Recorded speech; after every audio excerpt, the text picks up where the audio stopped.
are you concerned about each organization perhaps wanting their own shard for their own particular solution, even within a segment? So, I'm in the identity space. We talked about wanting to have a shard for our own token that would be used to stake for that shard. What happens if instead of having a shard that's focused on identity kind of across all identity uses, you have each identity company or each identity organization wanting to have their own shard for their own usage? Yeah, so I think for the shard, like basically the whole system like uses all these big applications. But in order to accept a shard that works on some vertical domain, we need community voting to determine which kind of shard to build. And so this is kind of governance model. And there are also two kinds of governance model. One is called off-chain governance model, which actually Ethereum is also doing. So every holders, they have the tokens and decide, hey, suppose we want to add more shards, and what kind of solution we want, because we want to make sure it has good quality of code to make sure that it doesn't crash the whole system. Another is called on-chain of governance, which is more suitable for some add some shard that we already have some implemented consensus of all these things, so that people can just vote on the smart contract, most likely on the blue chain, and to determine a specific block, and we will add a specific shard, a kind of shard ID. This is more on a governance, on-chain governance model. And so this will be something that we are developing, but of course we will develop our off-chain governance model, and also have some community to determine what kind of solution, some identity solution, or maybe gaming, or something, what's the best to operate into the network. Do you currently have a governance approach published, or are you still involved? Not yet. So we first want to make sure, so first we have some shards that reserved for the seeds, to make sure it's stacked. And now make sure that we are able to have a stable and secure mainnet launch. Because even for Ethereum, since it's mainly launched to be ready to use, it takes 9 months. And we are doing something that is built from scratch. So we borrow some code from Ethereum virtual machine, but all consensus of things are built by us. Even mining algorithms, we develop interesting mining algorithms by us. And so we need time to verify all these things before we move to next version, like version 2.0. That's why we say we are going to have this next year. Thank you for the question. Okay. So Q&A is starting early.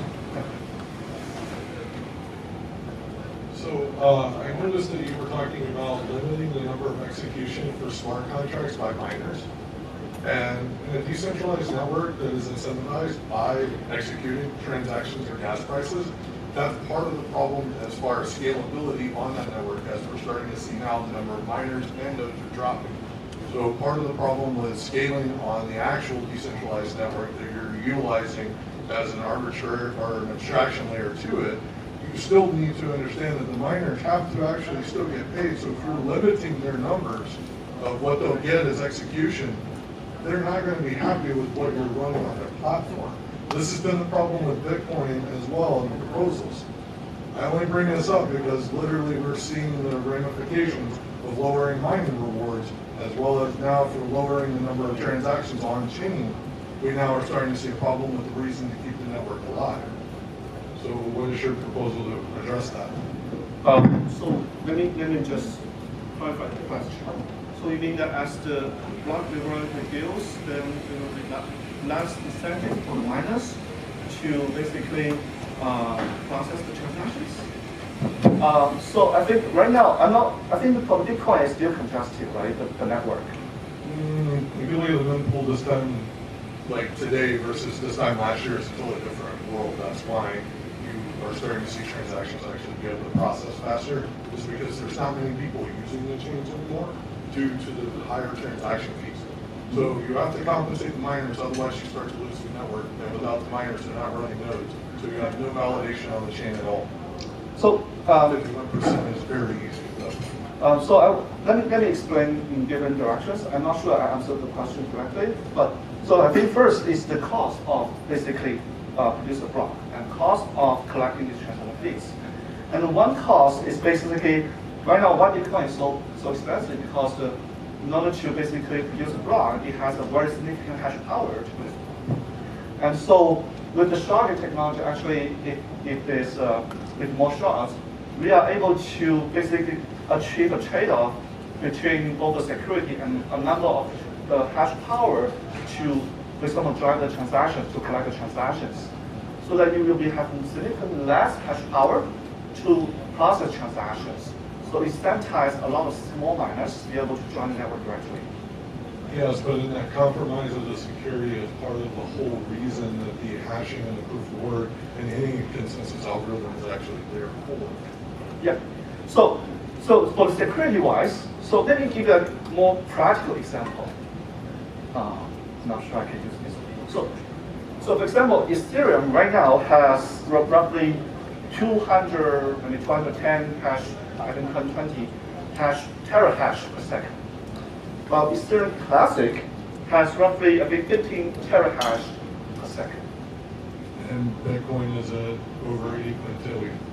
Yeah, but they are using different hash rates. Yes, I'm quite aware. Yeah. So still, even with 15% of 15 terahash per second of Ethereum Classic, it's still considered kind of secure. It actually is in Coinbase and other people still using it.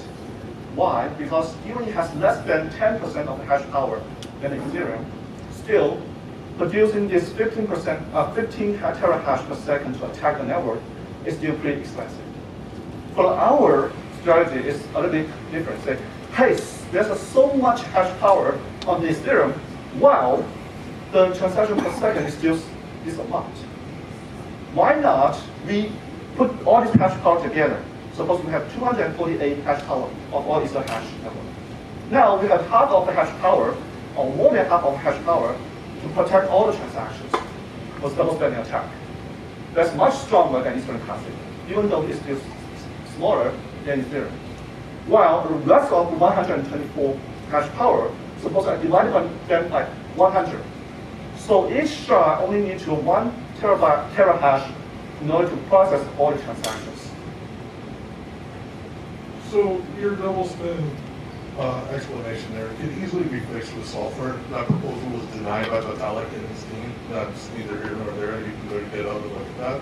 So if a chain or a group of people who are orchestrating the governance of that chain choose to allow bugs to continue to exist, what you're talking about addressing, shouldn't it be just contributed to core and signed off as a fork? I'm sorry? So you're talking about addressing this issue for the chain itself, right? So what I'm saying is if you're fixing the double spend attack, which has been published in multiple CVEs, why don't they contribute that straight to core and make it commit on the actual wallet itself? Like the actual Ethereum virtual machine to fix the problem. I'm not quite sure I get the... Okay, I'll touch you after this. Okay, yeah. I'll take it. Thanks. Yeah, I've already run out of time, so we will have a Q&A section, so we will have some more questions. So yeah, thanks everybody. Actually, we have more like in terms of ecosystem and all this, but I will present all this all of that. So how about 5 more minutes, and then Robert can race us with his presentation. Okay. Good.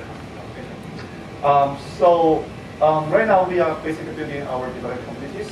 So basically, besides our TPS competition, we are also going to launch our testnet, basically 2.0.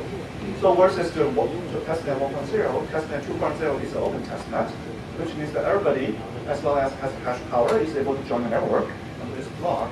In addition, we also will offer some, I would say, bounties to tokens that for the people who join the network, and as long as it might proportional to tokens over the testnet phase, then you will have corresponding real KC as the reward. So we also encourage everybody to join the network to figure out the issues, and definitely we also have bounties for that. That's from their perspective. From other perspective, so actually, first of all, we will have delisting in Binance on early June. Also, we are actually, I think maybe only, less than 10 work projects in this year are be listed in finance. And also we have the global community roughly have more than 10,000 users, including Telegram. I'm not saying 10,000, it should be 100,000. There's only Chinese community. And also Telegram, Twitter, and also others, media. And also we have global-wise investors. And so these also some, I think we have, I would say, roughly, I think this is not, may not be updated, but we have roughly 50 partners that will closely work with us by providing like single stop blockchain solutions and also the applications. And we also closely work with ArcBlock to provide a blockchain service on top of us. And so, for example, recently we also actually collaborated with some traditional companies. So one is NH, which just we have a collaboration with them. They are the largest security companies in Korea. And Korea is probably one of the largest crypto, I would say, markets. And they are allowed to have a lot of Korean fiat currency to trade with the currency directly. And so we are closely work with the Korean local companies to explore those opportunities there. Chi, can I interrupt? One more minute, and then let Robert speak as well. Okay, sure. Thank you. And so we have also, this is some projects I just mentioned, but some Starter Network, DChain, and Certic for different basic storage, I would say storage, off-chain solutions, and also security, and also this some some protocol layer, and also vertical blockchain solutions, and DApps. So because limitation of time, and so I want of this format, this space here. So I think we are going to establish our eco fund, which is $50 million to basically encourage the project on top of us. So I will just skip this. Yes, actually this is some of projects that will be benefit from our funding. Okay, I think that's all. And thanks for attending the meetup. And if you have any questions, and welcome to ask us, and also probably contact us in our community. Thank you very much. Thank you.